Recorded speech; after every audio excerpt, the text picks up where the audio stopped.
1972, Juegos Olímpicos de Múnich, día 11 de lo que se suponía que iban a ser los Juegos Felices. El terror llega al corazón de Europa. El mundo es testigo de la toma de rehenes por parte de un grupo terrorista. La operación de rescate resulta un desastre. 11 israelíes son asesinados. Los supervivientes deberán vivir con este trauma. Y el espíritu olímpico ha cambiado para siempre. Los Juegos Olímpicos simbolizan la amistad, la paz, la unidad entre las naciones. Y todo eso saltó por los aires. Al menos en mi opinión. Los Juegos Olímpicos se politizaron.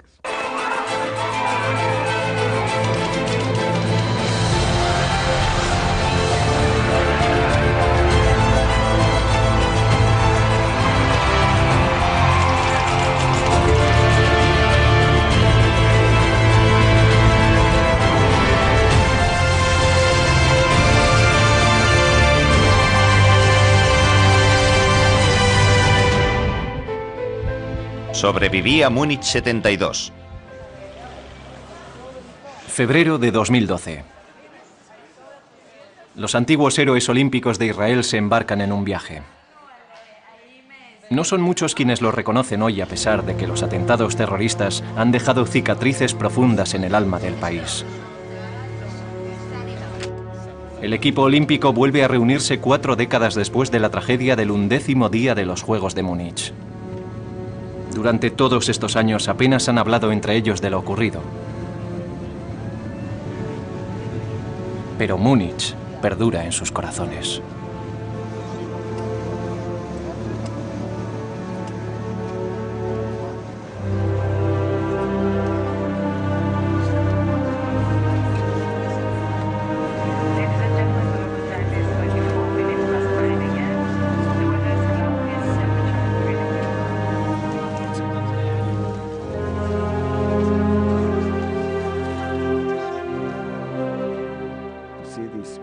Ha sido fantástico volver a verles.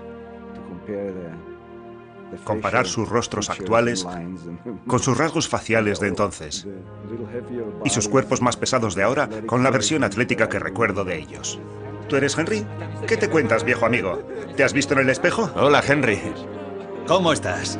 Nos hemos visto un par de veces. Me había olvidado de que tú estabas en nuestra habitación, Dan Allen. Él estaba en mi habitación. Pensaba que estabas en la nuestra. La reunión ha llenado un gran vacío emocional. En 1972, el nadador Abraham Melamed era la principal baza olímpica israelí. Ya había competido en los Juegos Olímpicos de Tokio 64 y México 68. Pero debido a discrepancias en el seno del Comité Olímpico Israelí, Melamed no formó parte del equipo olímpico, aunque encontró la forma de ir a Múnich, en calidad de periodista y entrenador no oficial de una nadadora. Así es como llegué a la Villa Olímpica. Era una especie de apéndice. No era nadador, no tenía pase. Tenía que ingeniármelas para asistir a las competiciones. Entraba a la piscina de hurtadillas. Entraba de hurtadillas en todas partes. Al final le cogí el truco y lo hacía muy bien. Los Juegos Olímpicos son el sueño de todo atleta, y los israelíes habían depositado muchas esperanzas en su equipo olímpico.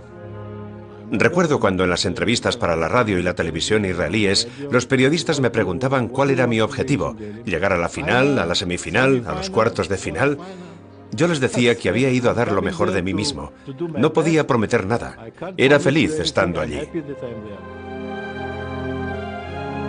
Dan Allen llevaba 10 años siendo campeón de esgrima en Israel. Para él la esgrima es una tradición y los Juegos Olímpicos un asunto de familia.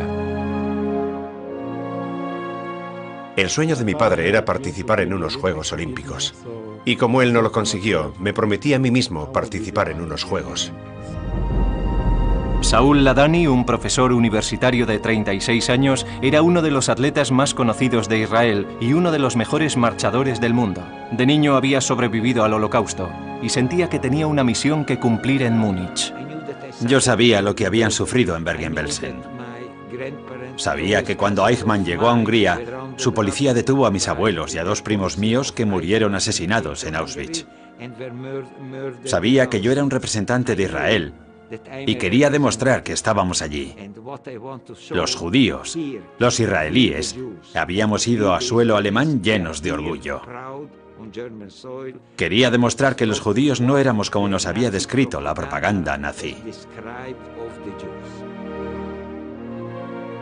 Fuimos a Alemania para demostrar a los alemanes que seguíamos vivos. Los Juegos de México y de Tokio no fueron importantes para mí.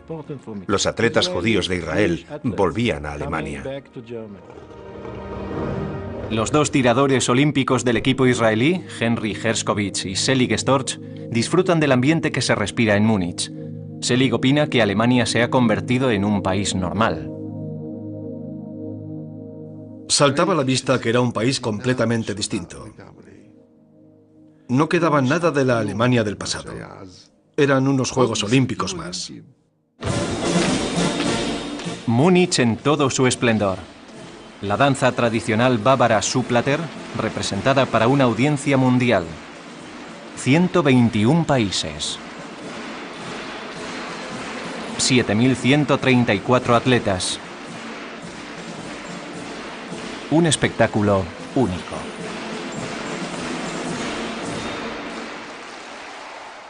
Recuerdo que nos reunimos delante del estadio.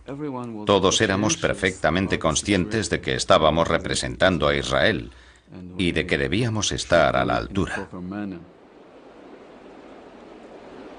Estábamos cerca del puente, esperando a entrar en el estadio, cuando oímos por la megafonía: es el turno de Israel.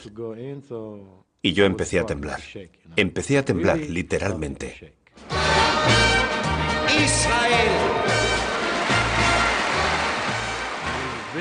Para mí, fue un orgullo ser el abanderado del equipo israelí en Alemania.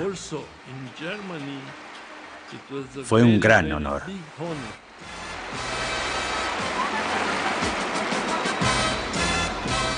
Cuando entramos al estadio, vimos, ¡wow!, que las gradas estaban abarrotadas. El ruido era ensordecedor. Fue algo impresionante. Oh, Dios mío.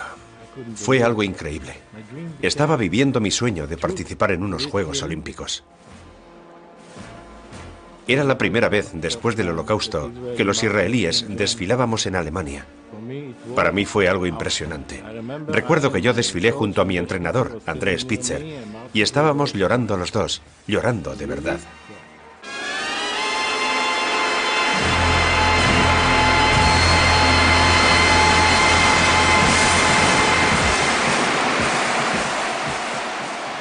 «27 años después de la Segunda Guerra Mundial, ha surgido una nueva Alemania.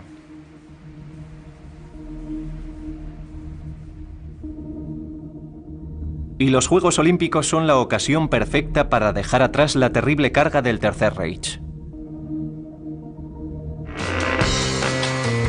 Los Juegos se organizaron de manera que nada recordara a los Juegos nazis de Berlín de 1936. Se respiraba una atmósfera internacional. Había gente de todo el mundo. Yo jamás había conocido a tantas personas de partes tan diferentes del mundo. La Villa Olímpica, centro de reunión de países y culturas. Otra oportunidad para comportarse de forma completamente opuesta a lo que significó la etapa nazi. Nadie pensaba en el riesgo de un atentado terrorista.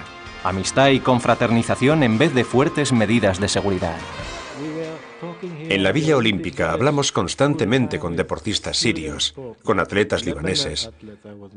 Yo me reuní con los egipcios antes de que Israel hiciera la paz con Egipto. Hablábamos de deporte. No hablamos de política con nadie. Recuerdo algo que dije entonces a mis compañeros. Ojalá los Juegos Olímpicos se celebraran todos los años y no cada 4 años.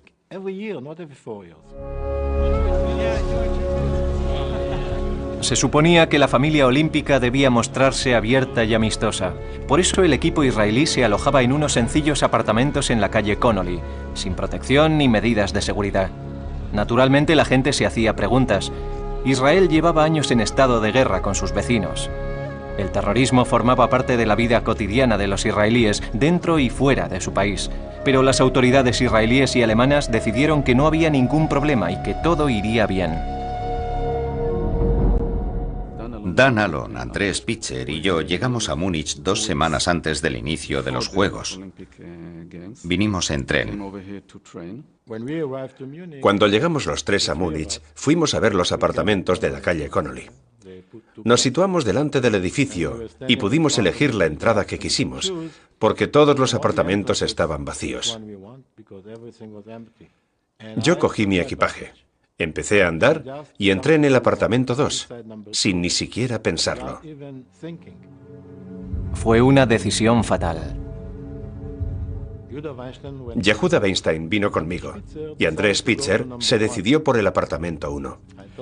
Yo le propuse que nos instaláramos todos en el mismo apartamento, pero él me dijo que no, que nosotros éramos esgrimidores y él entrenador y que debíamos estar separados. Por eso, más tarde, cuando llegó la delegación israelí, todos los entrenadores se fueron al apartamento 1 con André Spitzer.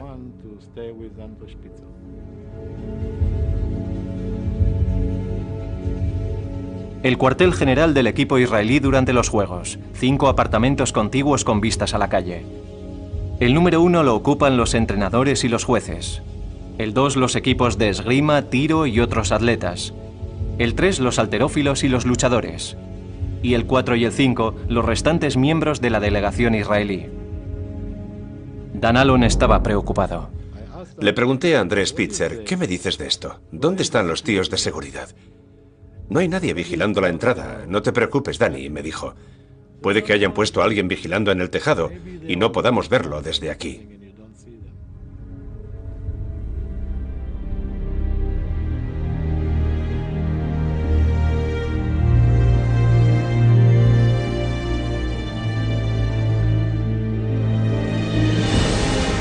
Los Juegos Felices de Múnich. Durante 10 días todo transcurrió sin novedad. La atmósfera era maravillosa, el rendimiento de los atletas extraordinario. El sueño se había hecho realidad. Los juegos estaban perfectamente organizados. Todo funcionaba a la perfección. Solo había una cosa que me preocupaba. Y era que todo estaba abierto. En la Villa Olímpica entraba gente que no tenía ninguna relación con los Juegos. Uno de los muchos invitados inesperados fue un famoso actor israelí.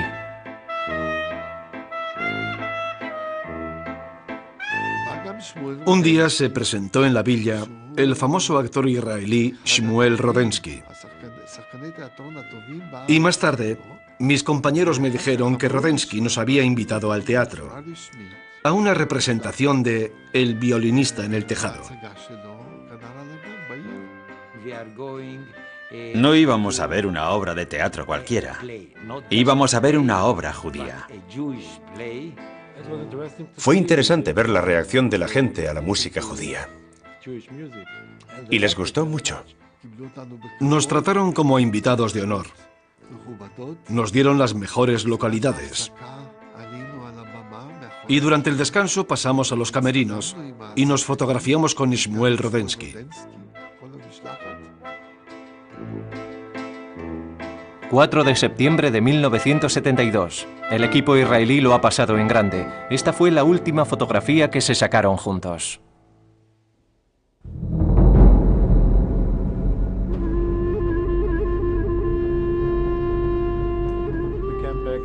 Regresamos a la Villa Olímpica poco después de las 11 de la noche. Cuando llegué a la calle Connolly, me encontré con André Spitzer en la entrada de mi apartamento. Acababa de volver de Holanda, donde había pasado un día con su esposa y su bebé. Fuimos los dos a mi habitación y estuvimos allí charlando durante 1 hora. A medianoche, André Spitzer volvió al apartamento, el que ocupaban los entrenadores y jueces. El marchador Saúl Ladani había terminado sus pruebas el 3 de septiembre y estaba disfrutando de su primera noche libre en su habitación. Era la primera noche que tenía libre. y decidí dedicarla a organizar los periódicos. Los extendí junto a la cama y empecé a recortar fotos y artículos. Y a eso de las 2:30, 3 de la madrugada, me dispuse a dormir. Saúl y Abraham ocupan la planta baja del apartamento número 2. Los tiradores Henry y Selig y los esgrimidores Dan Allon y Yehuda Weinstein están en el primer piso. A eso de las 4:20, 4:30, oí 2 golpes o detonaciones, no muy violentos. Me desperté al mismo tiempo que mi compañero de habitación, Dan Allon, otro esgrimidor, y le pregunté qué podía ser aquel ruido. Pensé que los ruidos provenían del piso superior, ocupado por los atletas uruguayos. Imaginé que estarían celebrando algo. Pero el equipo uruguayo está profundamente dormido.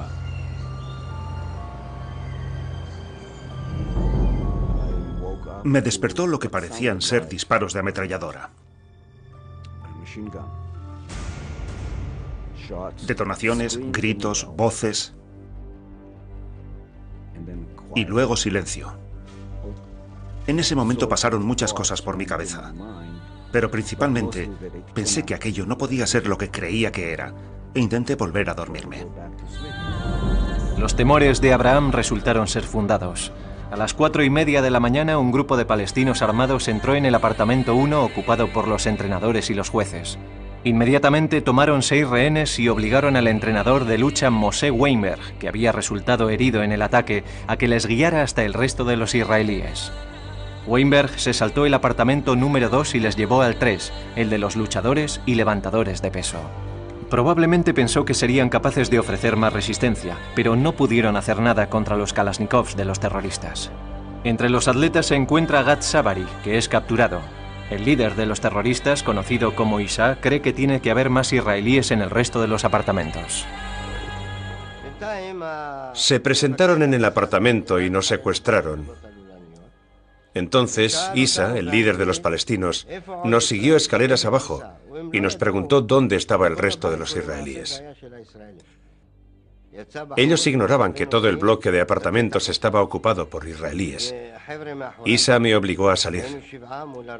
Mis amigos me siguieron. Éramos 7 contra 4 terroristas, pero ellos estaban armados. Isa me llevó hasta la entrada del apartamento número 1, hasta las escaleras del apartamento número 1. Allí nos estaba esperando el resto de los terroristas. Cuando llegamos nosotros, nos dijeron que bajáramos al garaje. Bajamos por las escaleras y llegamos al garaje. Allí vimos a los terroristas encapuchados. No sé de dónde saqué las fuerzas para atreverme a hacer algo así. No sé qué me impulsó a hacer un movimiento que puede, sin duda, considerarse una temeridad. Pero cuando sentí el cañón de la ametralladora en el estómago y vi que había una puerta muy cerca de donde estábamos el terrorista y yo, decidí arriesgarme. Aparté de un golpe el cañón del Kalashnikov y eché a correr. Corrí en zigzag entre las columnas de hormigón del garaje. No miré atrás. Me disparó 2 o puede que 3 veces, pero yo no me paré en ningún momento y seguí corriendo.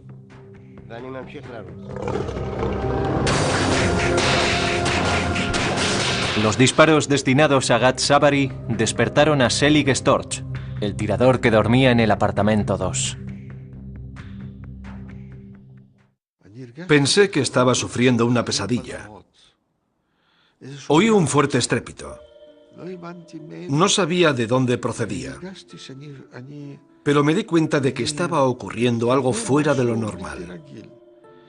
Me asusté y me senté en el borde de la cama. Estaba pasando algo, pero no sabía qué. Fui a la ventana, miré al exterior y no vi a nadie.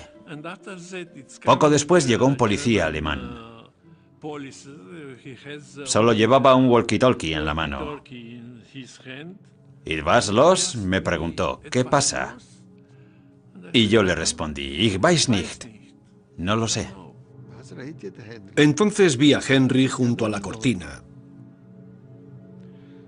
y le pregunté qué pasaba. Él me dijo que había oído unos disparos que habían sonado muy cerca de allí. Yo estaba sentado en la cama. Y como ya no oíamos nada más, decidí salir a echar un vistazo. Así que me puse el chándal. Por suerte para mí elegí uno sencillo, sin nombres ni escudos en el pecho. Pero sí llevaba escrito el nombre de Israel en la espalda. Y salí a la calle. En ese momento los pistoleros tenían 11 rehenes en su poder. Estaban todos en el primer piso del apartamento 1. Los terroristas estaban nerviosos y querían establecer contacto con la policía. Entonces se abrió la puerta de entrada del apartamento número 1. Y salió un hombre delgado, vestido con un traje beige y un sombrero de paja. Se acercó a mí. Yo me preguntaba qué hacía aquel hombre allí a aquellas horas, porque sabía que no vivía en el edificio. Y cuando estaba a unos 2 metros de distancia de mí, me preguntó en alemán dónde estaba la policía. Yo le dije que no lo sabía. Yo estaba de pie, con medio cuerpo girado en dirección a nuestro apartamento. Y esa postura me permitió ver a Henry en la ventana, haciéndome unos gestos extraños. Intentaba decirme que me fuera de allí, que me alejara de aquel tipo, pero yo no le entendí. Entonces me fijé mejor en aquel hombre, pero no vi nada amenazador en él, hasta que vi que le colgaban 2 granadas de mano del cinturón. Es un atentado terrorista, tengo que hacer algo, me dije. En aquel momento me di cuenta de que llevaba el nombre de Israel escrito en la espalda. El terrorista no sospecha nada, pero Selig Storch está seriamente preocupado. Me dije que tenía que despertar a todo el mundo. Tenía que ir al apartamento número 3, donde estaban los luchadores y los levantadores de peso. Cuando llegué, la puerta estaba abierta. Y cuando estaba a punto de entrar, vi que había sangre en el suelo. Los terroristas ya habían estado allí. Selig Storch entró en nuestra habitación y nos dijo que había terroristas en el edificio. Los palestinos capturaron a algunos miembros del equipo. Miramos por la ventana y vimos cómo abrían la puerta del apartamento número 1 y arrastraban a la calle el cadáver de Muni Weinberg. Estaba acribillado a balazos. Miré por la ventana y vi a Muni Weinberg en el suelo, con la cabeza rodeada por un charco de sangre. Me di cuenta que su color era el color de un hombre muerto. Esto no es una broma, me dije.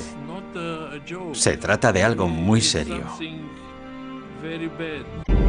Tras la huida de Gad Sabari, el entrenador Moshe Weinberg se lanzó contra los terroristas. Lo mataron al instante. Todos los atletas que no habían sido tomados como rehenes estaban ahora atrapados. Terroristas armados se habían hecho fuertes en el apartamento contiguo. No sabes cuántos son, ni lo que han hecho en el apartamento 1. No sabes lo que les ha pasado a los ocupantes del apartamento 3. Ignoras qué ha sido del jefe de la delegación. Cuando lo ignoras todo, tu miedo es incluso más intenso. Teníamos 2 opciones. O quedarnos en nuestra habitación, esperando la llegada de la policía o de alguien que pudiera hacer algo, o salir de allí. Nos preguntábamos cómo podíamos ayudar a nuestros compañeros retenidos. Para entonces la policía ya había llegado. Los terroristas aseguraron tener 26 rehenes. Ya habían matado a uno de ellos y otro estaba gravemente herido.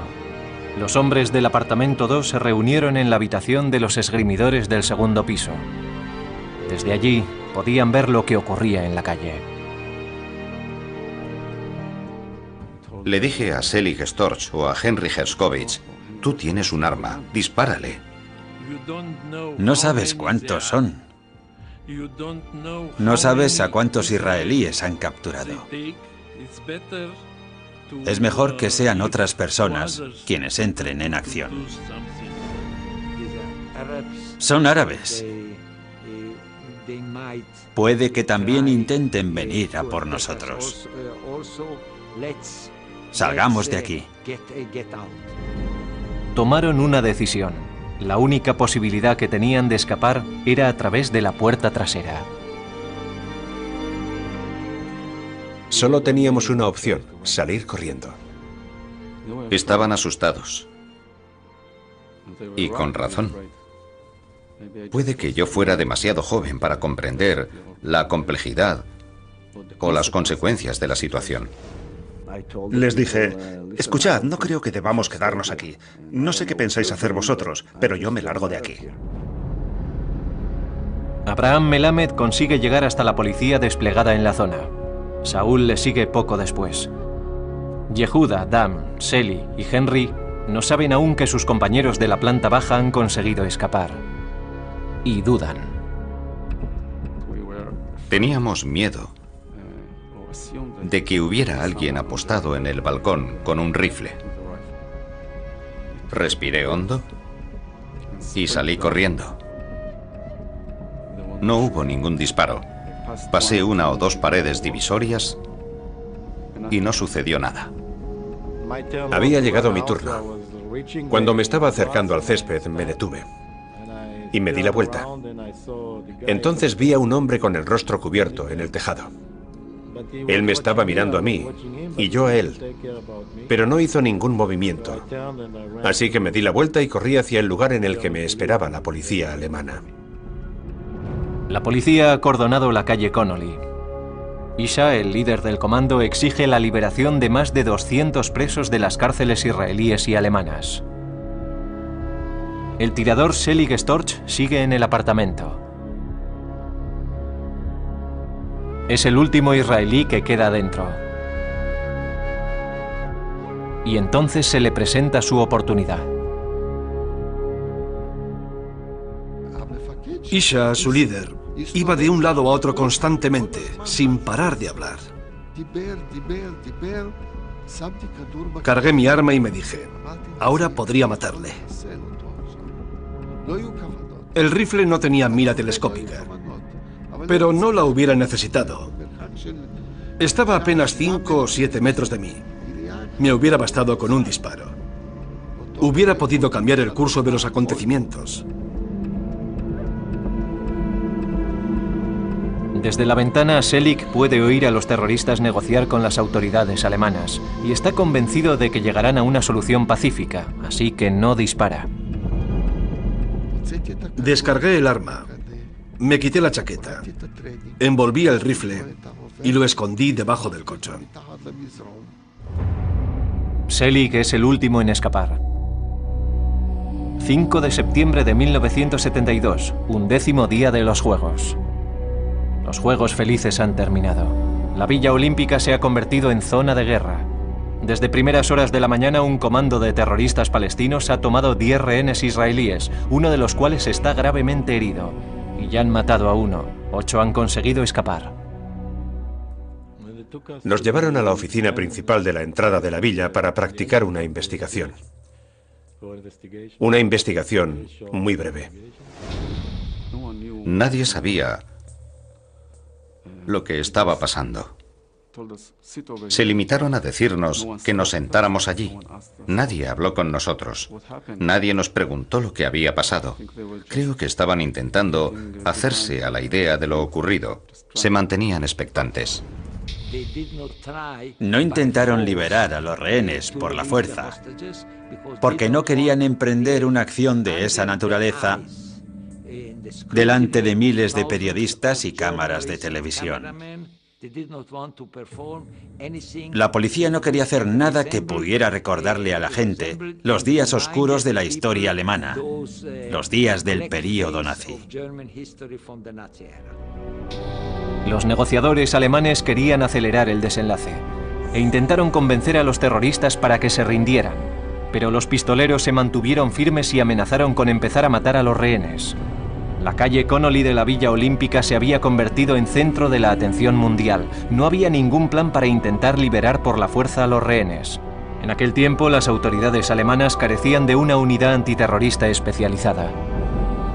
¿Por qué el gobierno alemán no permitió que Israel participara en la operación de rescate? Nosotros somos los mejores en ese tipo de operaciones.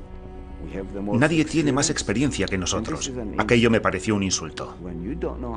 Ellos no sabían cómo afrontar aquella situación y se negaron a pedir ayuda cuando era evidente que había muchas vidas en juego.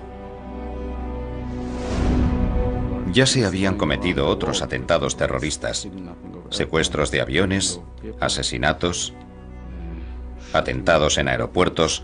No era una acción fuera de contexto. I don't think that Israel or the Israeli government will in any way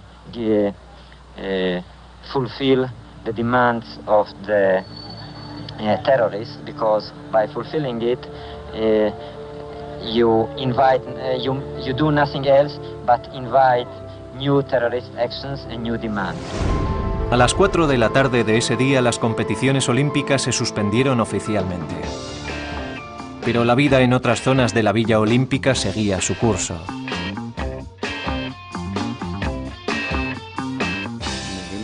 La villa continuaba rebosante de vida. Todo estaba en orden, todo parecía normal. Sonaba la música, la gente paseaba y se reía. Luego fui a la calle Connolly y, justo antes de que empezara la calle, estaban las barreras policiales. A partir de ese punto, entrabas en otro planeta. A las 5 de la tarde, los terroristas hacen que se asome a la ventana el entrenador de esgrima André Spitzer. Una prueba de que los rehenes están bien. Los secuestradores exigen un avión con destino al Cairo. No solo era mi entrenador, éramos amigos. Teníamos la misma edad, 27 años. Y practicamos esgrima en el mismo club de Tel Aviv durante muchos años, hasta que él decidió que no quería competir. Así que se fue a Holanda a estudiar en una escuela de entrenadores de esgrima. Fue allí donde conoció a su esposa, Anki. Antes de Múnich le resultó bastante duro ocuparse de mi entrenamiento y cuidar de su bebé al mismo tiempo. La niña acababa de nacer 2 o 3 meses antes de los Juegos. En estos momentos, los supervivientes están en un apartamento seguro de un edificio de la Villa Olímpica. Desde ahí pueden seguir el curso de los acontecimientos. Good evening. On a day when the news was dominated by one overwhelming story. An assault by Arab guerrillas on Israeli athletes at the Olympic Games. That story is still in progress and the Olympic Games have been suspended. Yo tenía una idea aproximada de lo que estaba ocurriendo gracias a la prensa y las noticias. La situación pareció entrar en una especie de tira y afloja. A veces parecía empeorar y otras mejorar. Nadie sabía a qué atenerse. Wenn heute noch gewaltsame Maßnahmen eingeleitet werden sollten, also wenn der Versuch unternommen werden sollte, mit Gewalt die israelischen Sportler zu befreien, dann wird das vermutlich im Schutze der Dunkelheit und nicht mehr bei Tageslicht stattfinden.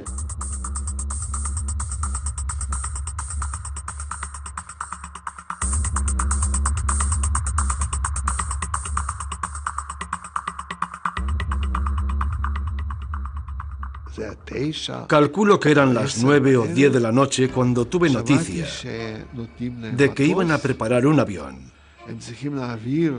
para sacar del país a los terroristas y a los rehenes. Pero no se sabía a dónde. Los helicópteros tenían un punto de aterrizaje. Y nosotros estábamos a unos 50 metros de los helicópteros. Yo empecé a gritar y a llorar como un loco, como un loco. Ese era el único momento en el que los alemanes podían hacer algo, en el que podían intentar rescatar a los rehenes, antes de que subieran a los helicópteros. 5 de septiembre de 1972, 21 horas. Todas las negociaciones se han roto. La única opción que se baraja ahora es una operación militar. Llegan los helicópteros que sacarán de la Villa Olímpica a los terroristas y a sus 9 rehenes supervivientes. Los 2 helicópteros que llevaban a nuestros amigos despegaron y desaparecieron en medio de un ruido ensordecedor. Lo peor que podía pasar estaba pasando. En cuanto despegaron los helicópteros, me sentí muy pesimista. Tuve la sensación de que no volveríamos a verlos. Dije, Shalom. Daba igual lo que dijéramos, daba igual lo que gritáramos, nos sentíamos impotentes. Nadie nos escuchó, nadie nos prestó atención. Some of the Arabs and some of the hostages were airlifted by helicopter out of Olympic Village and flown to a nearby military airfield. There, shooting broke out between police and the Arabs while the hostages stood by, bound and blindfolded. En esos momentos, Selig Storch regresaba a la calle Connolly. La policía protegía los apartamentos. Regresé a nuestros apartamentos cuando ya no quedaba ningún israelí. Vi mucha gente, atletas, curiosos. Toda la manzana estaba acordonada. Le dije a un policía que yo era uno de los atletas israelíes y me preguntó si podía identificar un cadáver. Entonces me llevó al apartamento número 1. Subimos y vi un cadáver en el suelo, cubierto con una manta, justo en la puerta de entrada. Retiraron la manta, pero no pude identificar el cadáver. Estaba tan pálido. Era el cadáver de Joseph Romano. Se desangró hasta morir delante de sus compañeros.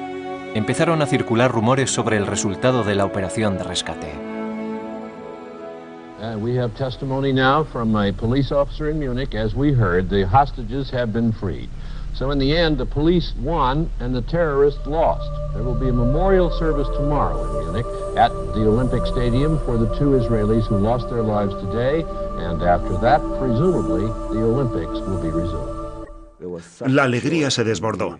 Empezamos a abrazarnos, a gritar, a chillar, a levantar los puños al cielo. Sentimos una gran alegría. Aquello superaba todas mis expectativas. Pero ninguno regresó. Los noticiarios no tenían nada nuevo que decir. A eso de las 3 de la madrugada se conoció la terrible verdad. Habían muerto todos los israelíes. Aeródromo de Fürstenfeldbruck. Escenario de la última batalla. La operación de rescate ha sido un completo fracaso. Los 9 rehenes israelíes han sido asesinados. Un agente de policía alemán y 3 terroristas han muerto también en el tiroteo. Otros 3 han sido detenidos.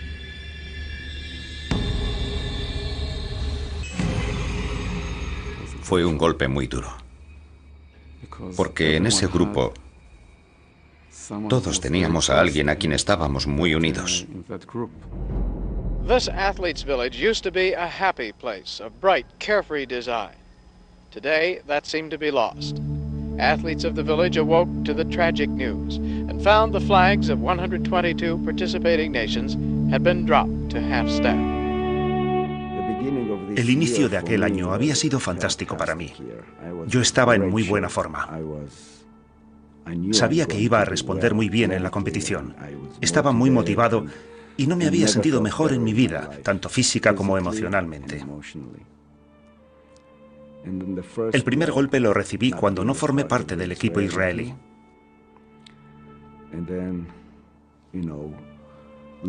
Así que tuve que conformarme con lamer el tarro de miel por fuera y aceptar estar en la Villa Olímpica como un simple apéndice del equipo israelí. No me sentía bien, pero aquel fue, con diferencia, el golpe más duro.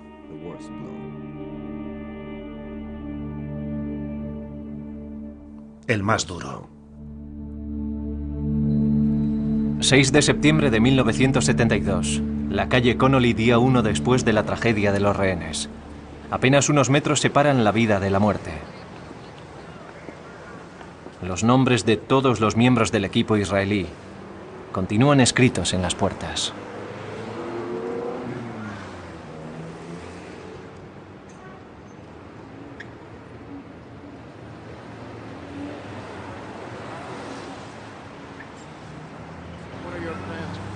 Right now we are planning for the ceremony at the stadium, and then we'll have to make arrangement to go back to Israel.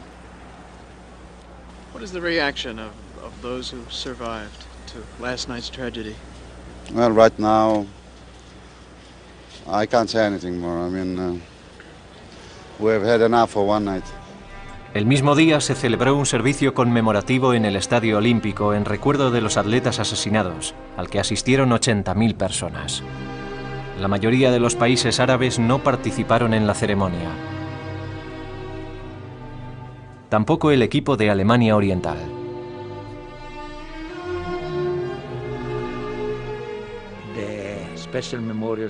Fue una ceremonia muy emotiva para mí.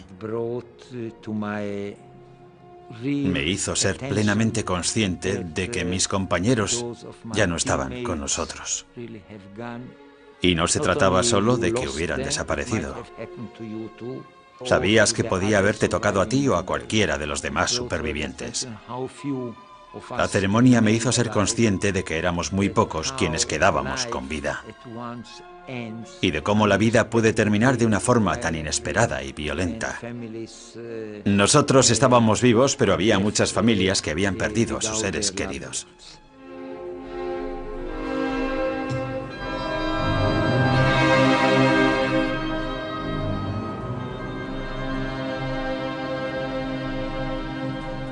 The games must go on, and we must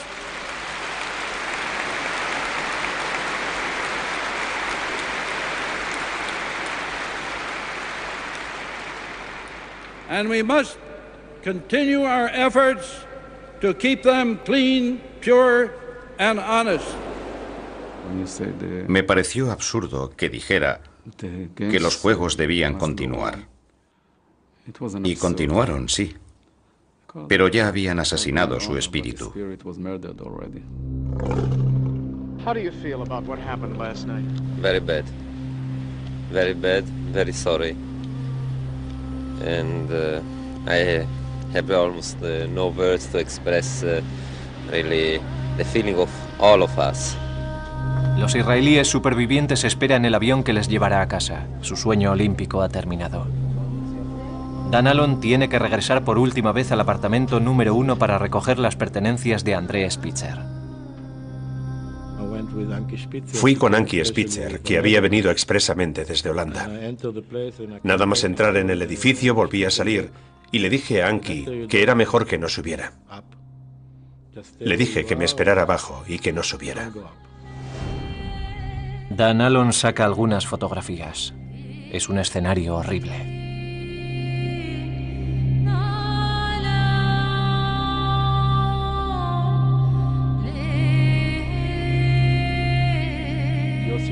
Yossi Romano estuvo 4 horas desangrándose y la gente caminaba sobre su sangre.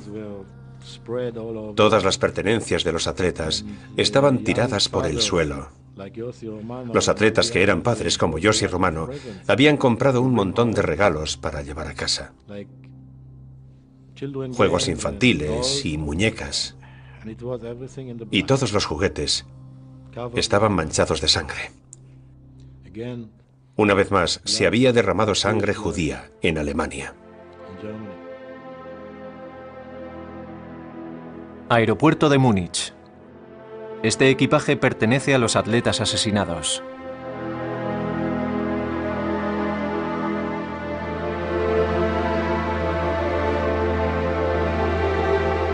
...7 de septiembre de 1972.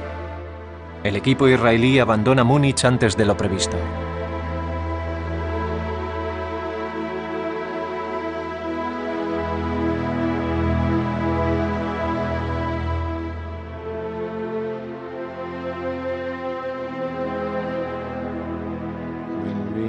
Regresamos a Israel con los ataúdes. Y uno de los momentos más tristes fue cuando abrieron las puertas del avión y vimos a la gente que nos estaba esperando.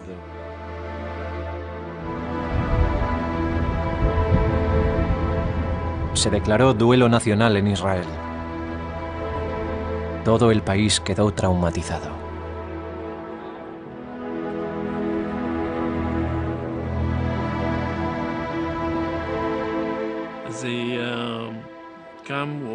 Nuestras familias nos esperaban al pie del avión. Yo le dije a mi mujer, ¿lo ves? Estoy aquí, sin un rasguño. Estoy vivo. He vuelto entero.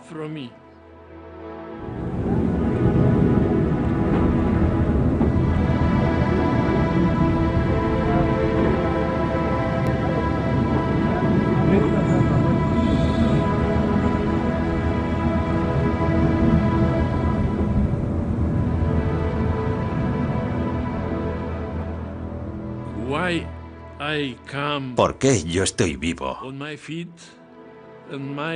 Y mis amigos han regresado en ataúdes. Los supervivientes acompañan a los muertos.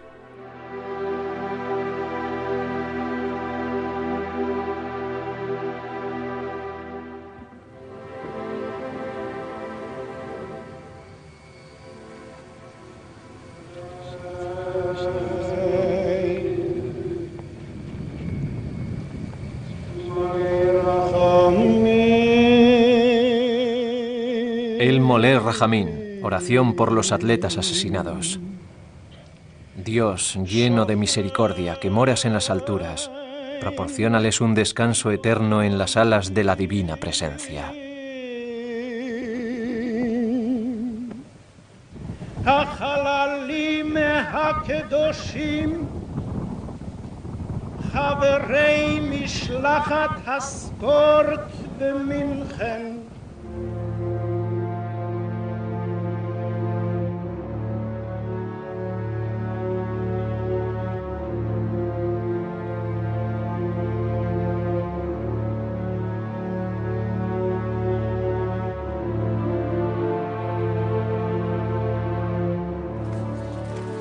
Febrero de 2012. Los supervivientes regresan a Múnich.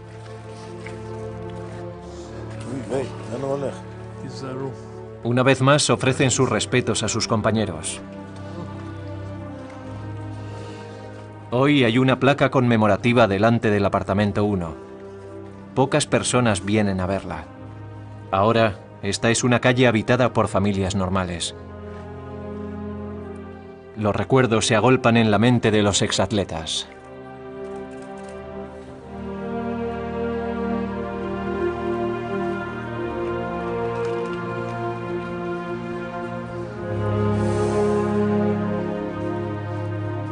Ninguno olvidará nunca lo ocurrido en Múnich.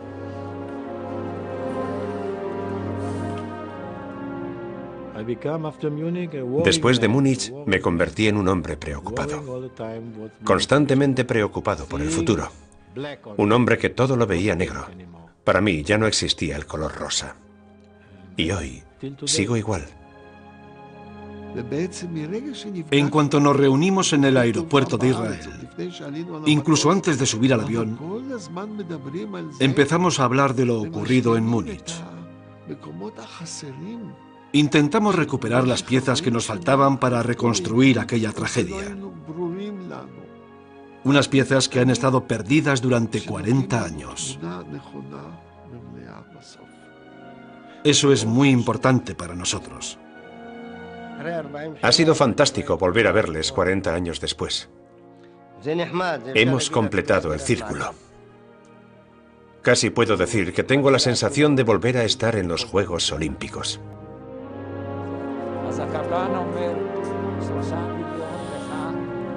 Una nueva oportunidad de volver a pisar el estadio olímpico.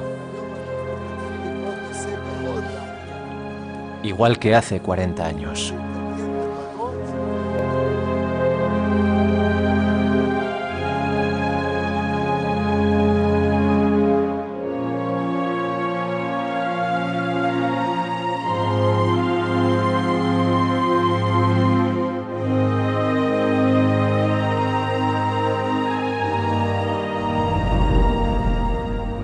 Cuando eres joven,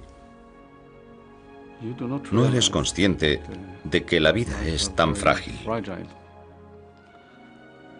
No eres consciente de que el final puede ser abrupto y llegar sin anunciarse. Cuando vives una experiencia como la que vivimos en Múnich, sí eres consciente de ello. Y cuando te das cuenta de eso, es que ya has madurado. Esto ha sido algo especial, se lo aseguro. Estoy conmovido incluso mientras estoy hablando con usted. Es muy importante que los jóvenes de todo el mundo conozcan la verdad de lo ocurrido y que no lo olviden nunca.